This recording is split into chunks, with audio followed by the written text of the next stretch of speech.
This geometry is important for all the applications, so I'm going to review once again. Let's see, today is October the 2nd.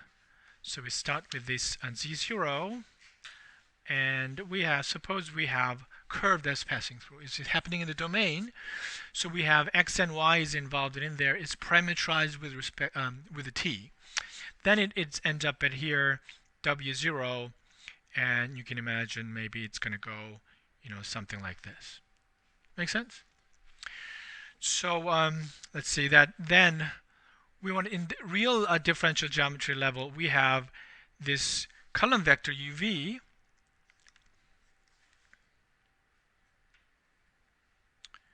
UV there, that's a column vector. That's a position vector in the codomain, right?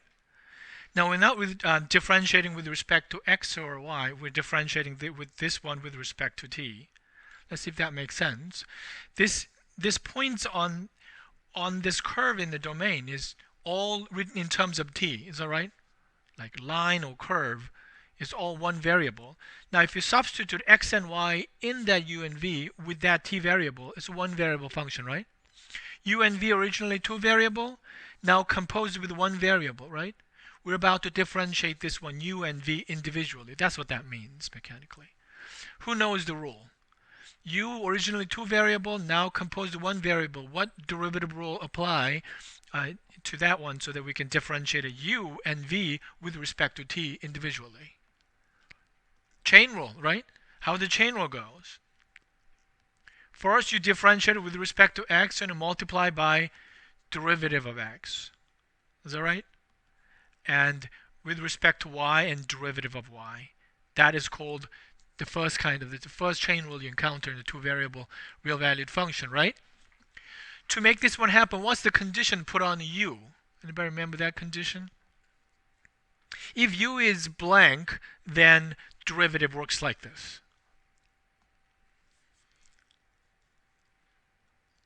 And bottom is exactly the same, right? So what is that blank? It's differentiable.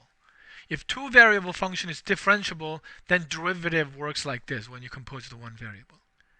Ux exists and uy exists, that doesn't mean it's differentiable. Differentiable is a complicated definition. I actually summarized it. That's pretty much equivalent to that its derivative works like this. That's pretty much the definition of a differentiability. But it stays very different than what I just said. All right, so it's like this. Then can you pull out a matrix and a vector by looking at this expression? Seems like same thing is multiplied with a common thing, right? Isn't that the Jacobian matrix multiplied by x prime, y prime? Correct? Ux and Vx and Uy and Vy and lined up in a correct place, right? And you're multiplying x prime and y prime. This was input velocity vector, which I'm sketching in red, and here's is this one. The length of this velocity vector in the domain is depending on how fast your parameterization is. The traces of this point itself does not tell you how fast it's moving, right? It is just arc length parameterization. Now, this one is how the Jacobian right arises. That matrix multiplied by that is this W. I use this notation tangent map in our homework, so I'm going to use that T. And it's completely given by just multiplying by what? Jacobian matrix, right? So that's the idea. Now we're entering complex level. C0. And to understand how this one is a real differential geometry, or how this one applies to complex level, we use a slightly simpler parameterization than is an arbitrary one here. So I'm looking at one vector, that's mu, and from now on I'm just going to use mu without that arrow, and I'm putting mu one like this. That means this unit direction, right? When you consider directional derivative in Calc 2, we use unit directional vector and parameterize it. Then in this parameterization of this line we're looking at being z0 centered at then this directional derivative is mu, right? And multiplied by t. Does that look like all the position vector passing through z0 and lined up with u. That's how you parameterize a line, right? And mu here is a unit vector. Therefore, t equals 1 really correspond to 1 unit here, 2 units there, which we call the unit speed parameterization. As I move this t, how this t is moving around is exactly unit speed. If I use a different directional derivative, longer, after t equals 1, then it's moving a lot longer. So it's not going to be unit. That's actually what happens in physics, but mathematicians more about the geometry, so they do it like this. That's the parameterization. Then you go to this W0. This time is not necessarily line, right? Image will be curved image.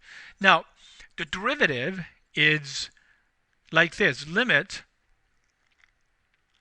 f(z0) plus that direction as this location in here, anywhere on this line is parameterized like this. Minus f(z0) divided by t mu. That's a complex number, and t is approaching 0. See if that's kind of take care of the definition of a derivative in complex numbers. Now, mu can be any directions, all 360 degree, and t is taking care of any length of the vector. So if some complex number is approaching z0 in any directions, so there will be any direction mu, and t is approaching 0. That takes care of all 360 degree approach. Does that make sense? Mu varying and t varying to 0, that takes care of it. But right now I'm fixing the mu to show you how this one is corresponding to that. So here, C0 t mu is u plus iv, right? Both of them are u plus iv, and it involves an x and y. So t mu. So I'm going to write, I forgot to write this one. I'm going to write this one as a vector alpha plus beta I. So then I can organize the information a little bit better in here. So I went back and labeled this mu, the condition, the length is 1, and I labeled this mu to alpha plus beta I. Okay? Then I'm writing down zeta, the t mu in this following way. Maybe it's x0 plus, can you collect the real part? Is it t alpha? Is that right? That's the real part of the vector, right? And imaginary part is y0, that's the imaginary part, plus t beta.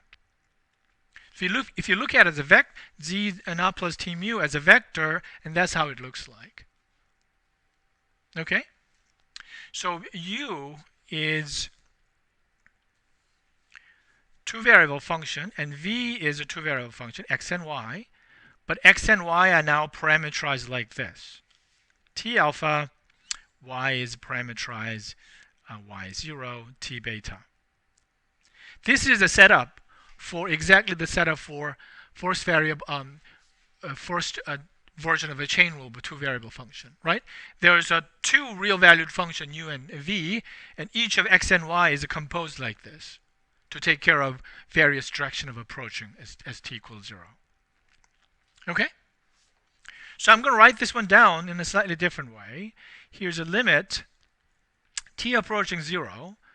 I'm separating just the 1 over t part. That's a real number, right? And writing down like this, this f of this thing is u of, I'm going to write x and y plus iv x and y minus u x0 y0 minus I v x0 y0. Whole thing divided by what happened to the mu. I'm just going to set aside this 1 over mu like this. All right? So what just happened is, if you look at just the first factor here, which is the only part that has t in it, all this thing is in a one big parenthesis, all things multiplied by 1 over mu.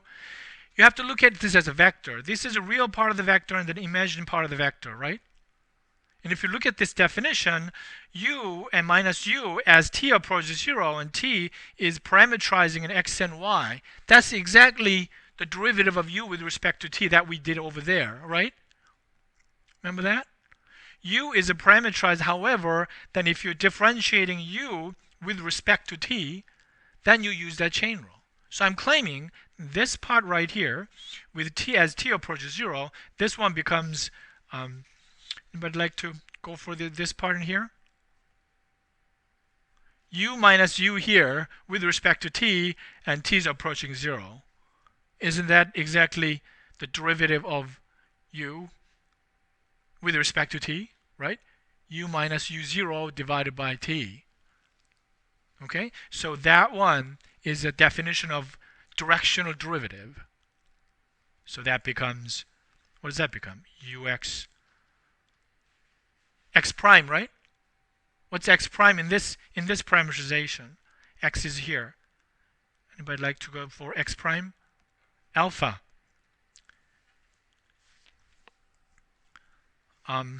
What's the next part? Uy. Here dy dt. Derivative with respect to t is beta, right? So that's the real part. Real part is this two variable function composed of one variable differentiated with respect to that one variable. Then you use a chain rule. Our parameterization is simple. It's a straight line parameterization. So it becomes this. And the next part, I would like to go for this one. This is v minus v, right? So the derivative of v. So it's a vx. X prime, again, alpha is the same parameterization. Vy times beta. Right? Correct? And times what? What's out there? 1 over mu. Okay? So I'm following the definition of the derivative of the complex numbers, and then you end up at here. So if you look at this as a vector, if I'm kind of passing from that level to the vector, the following thing happens. This is exactly this vector we're looking at, right? This is a real component and that component. So I'm going to write it like this. This is exactly in the vector form, Jacobian times what vector are we multiplying in here? Alpha beta. So alpha beta. All right? All this thing is now in the vector notation, matrix notation. So I'm going to challenge you. This 1 over mu is a complex number multiplied to that complex number there, right? Knowing that mu is unit vector and then there, and multiplying mu, let's say it's not 1 over, if I just multiply mu, how would you describe it geometrically? If you're multiplying a unit vector to some other thing. Can somebody explain what that means? Close. Yeah, very close. Something like that. What is the other kind is involved in complex multiplication? If it's not scalar, what is the other one? Rotation, right? Dilation, if not, it's rotation. So multiplying mu, your unit circle. Unit circles are all represented by e to the I theta, right? E to the I theta. So isn't that just rotating backward because it's a division?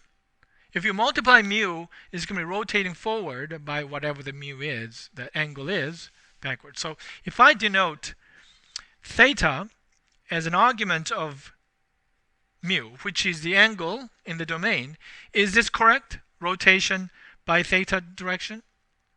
But it's in the denominator, right? So it's a backward. So if I call that the theta, it's a backward direction because it's in the denominator. Do you think that captures geometrically what is happening to these complex numbers? Jacobian matrices multiplied by backward rotation given by this mu. That's what this is, right? But what is this alpha beta? Isn't that just mu, right? It's mu, so here's mu.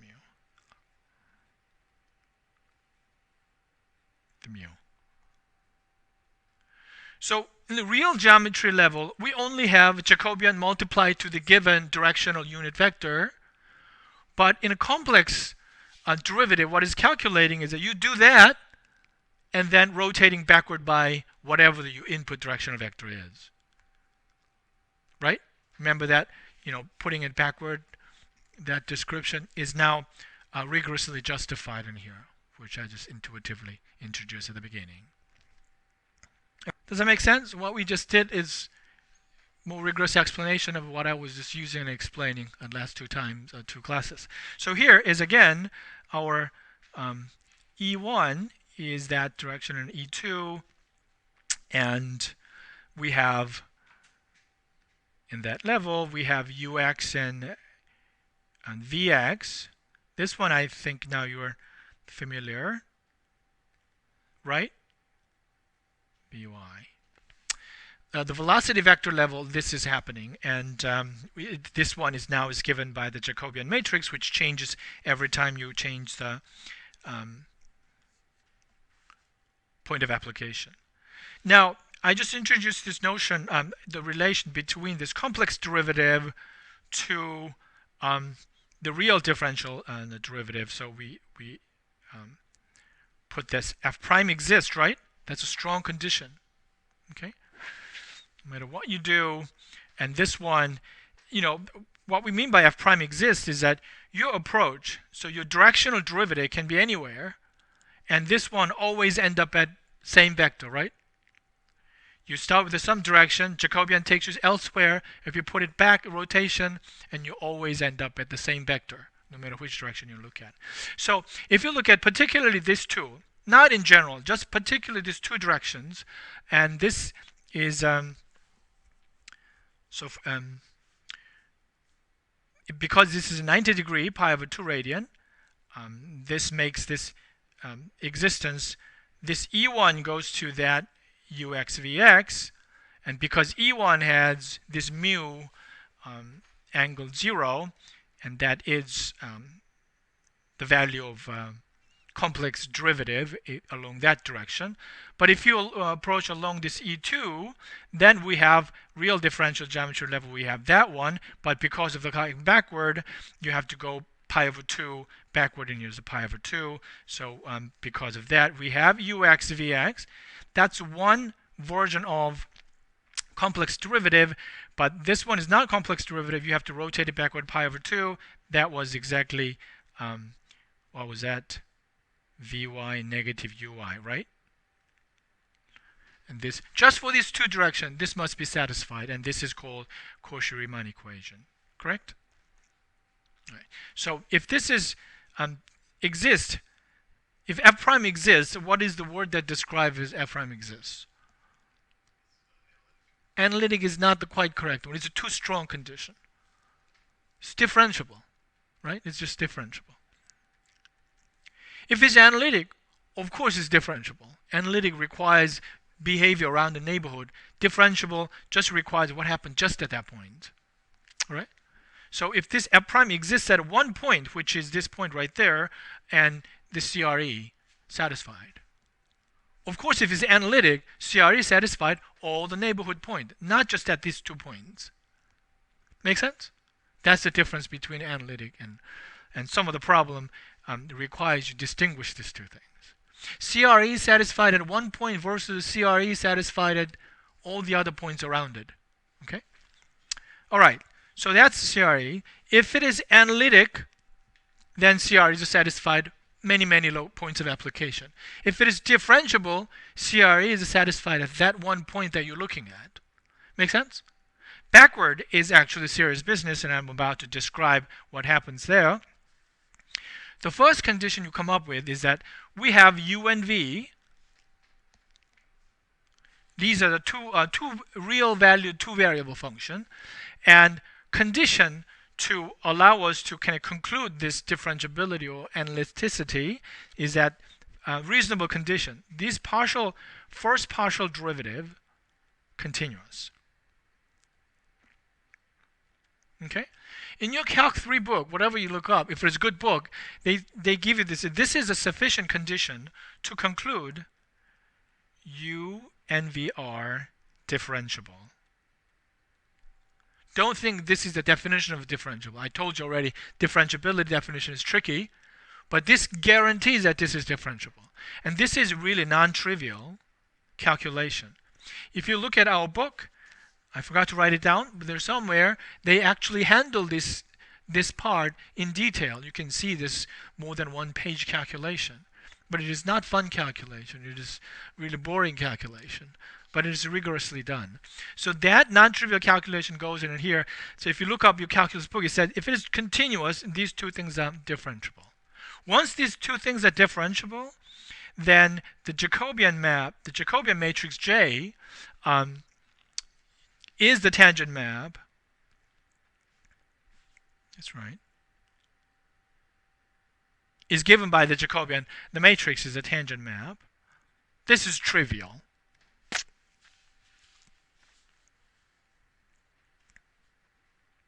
Okay, up to here is a real differential geometry.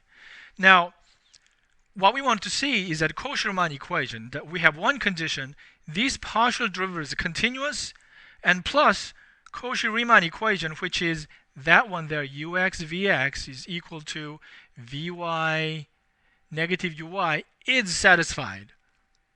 One more condition is added there, and you want to conclude this function is differentiable at that point. Right? That is something you probably use in the exercises in the content. If it's differentiable, CRE is satisfied, right?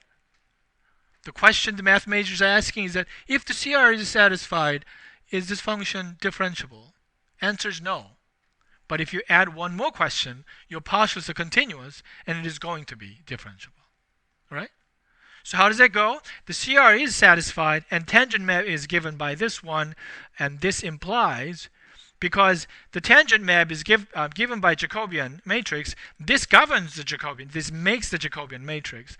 If you look at that Jacobian matrix with this relationship between the column vectors, it makes this map Jacobian matrix. You know what happened to Jacobian matrix? Geometric decomposition of the Jacobian matrix. It was a homework problem. What happens? First, rotation by some angle, theta 0. It is not necessarily mu anything. Okay? And then what? Afterwards what? Dilation. Right. Dilation. If these two, there is this relationship between the first and the second column of the matrices, and you have this rotation and dilation. This make this Jacobian matrix commutative. In general, matrices don't commute, right? A times B is not equal to B times A. But once is done like this, it commutes with other nice factors there. So what we have here is the derivative f prime of z is pretty much in the vector version. What is the vector version there? Remember, this is a vector version of what is it?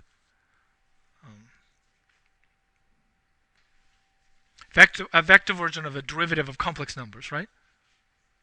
Okay, so I'm going to write that down. So here, this is the version. So it's r theta. Remember, this theta is input the vector, and here's a Jacobian and the mu, and mu is the input unit directional vector. Now, what happened to Jacobian? Jacobian becomes some rotation, fixed rotation by theta 0, and there is a scalar multiplication that's a dilation in a mu, right? Now there's a 3 matrices. Oh, this is really the scalar matrix, and you have to believe that this commutes. Rotating theta and later, theta 0 first and theta later is the same as rotating theta first and theta 0 later. Does that make sense? In general, they don't commute, but if there's rotation, you clearly see that it's true, and a scalar can go outside. And then you can swap these two and the mu. Right? Is that correct? Anybody remember the relationship between r theta and the mu?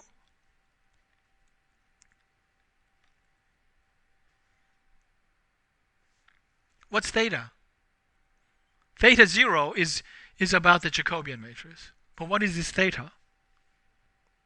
If you go back, what was the definition of a theta here? That was input direction, right? Input directional vector and an angle. So mu and theta is related. Theta is determined by what the mu is, right? So theta is canceling this angle. Mu is the argument theta, and r theta is taking it back, right? And it's a unit circle going forward to theta degree, some angle, and going backward. And what happened to that thing? Anybody?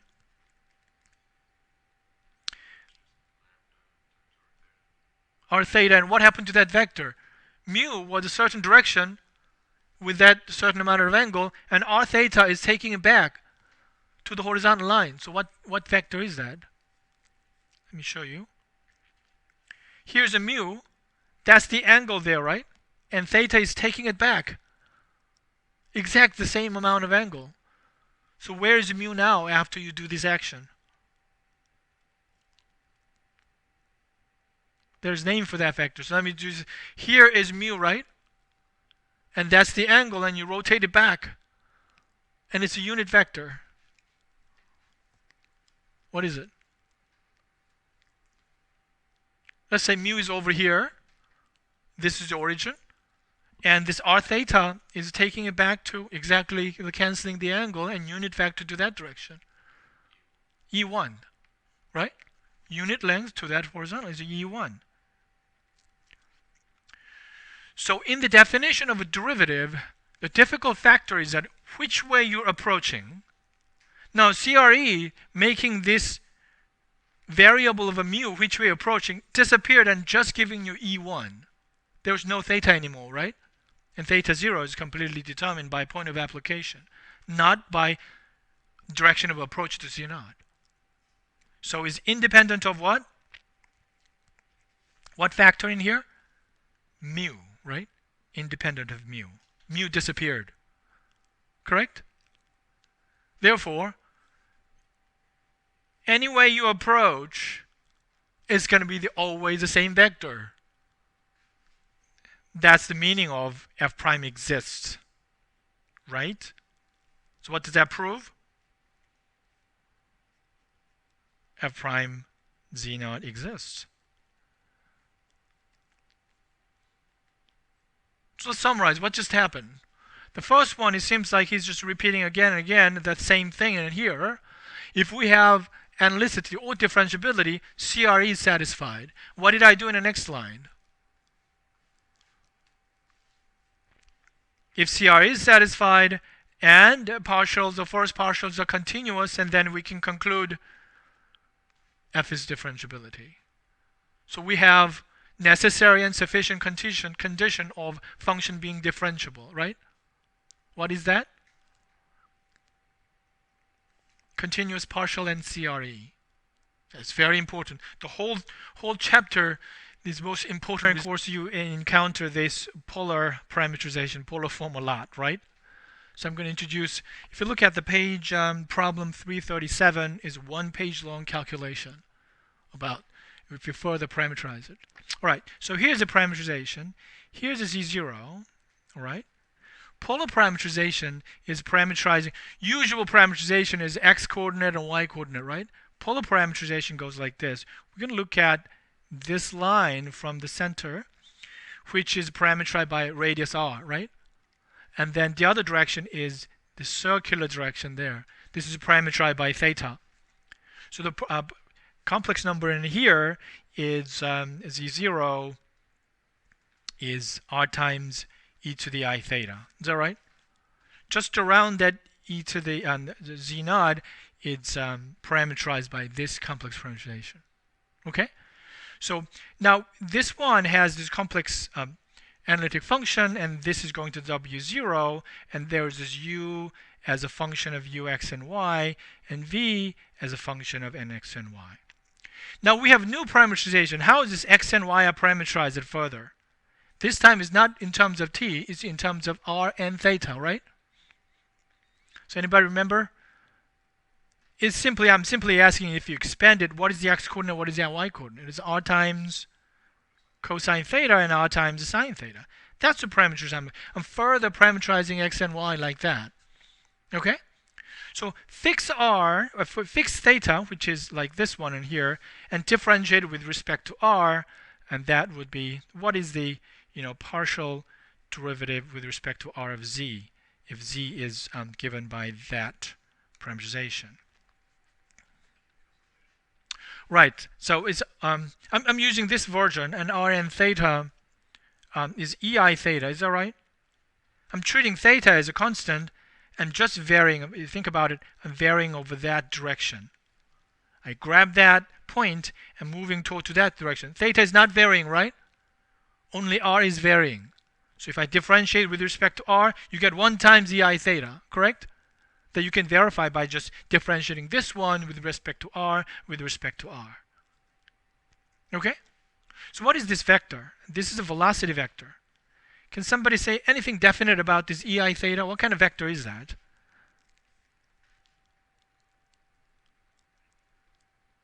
Unit vector? Is that right? Ei theta is a unit vector. And what direction? Exactly that direction right there. Okay? So I'm going to call that one mu1 direction vector. The mu1 is this velocity vector, and we know this mu1 is 1, correct? I'm going to do the other direction. What happens if I vary theta? Then I'm going to I fix r there, I'm moving theta there, positive direction, and it just look like this, right?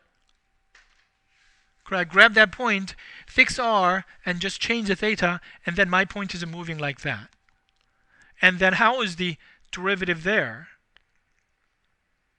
Anybody like to look at it here and treat r as a constant and differentiate it? R is a constant, multiple, and how do you differentiate ei theta where theta is a real variable? Ei theta there, right? Chain rule. Then you have to multiply derivative of I theta. What is that? I, so it says an I there, right? Okay? So multiplication by I. Can somebody describe this geometric meaning of multiplication by I? I is a unit vector, right? What is the argument of I? 90 degree, right? Multiplying I, how do you describe multiplying I to complex number? Geometrically. Rotation by 90 degree. So where is this I theta, which is mu1, right? I theta is mu1 is here, and this one is rotating 90 degree, right? Right, perpendicular, and what is the length of here? R is involved. So if R is big, then you can see that it's pretty long. In R direction, it was really the unit parameterization. Now if you're moving toward to that, as theta changes, if the radius is big, of course, equator of the Earth moving really faster than the around the North Pole, right? That's exactly what is reflected in there.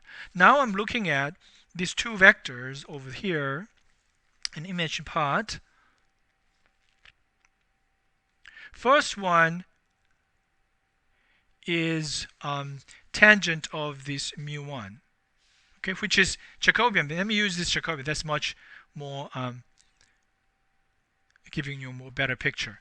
Isn't that how you calculate this tangent map? If I have mu1 and what happened to the other y is this one in there, right?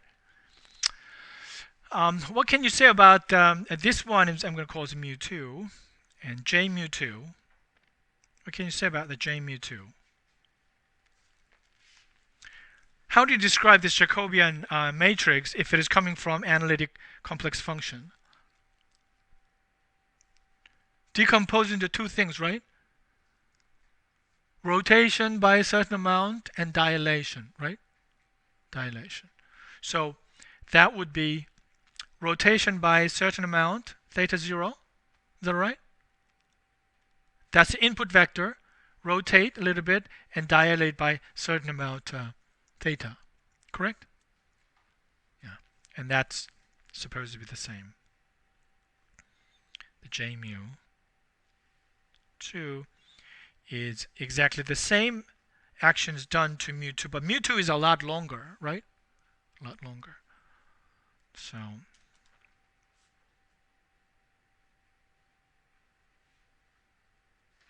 So what do you think is this relationship between these two vectors?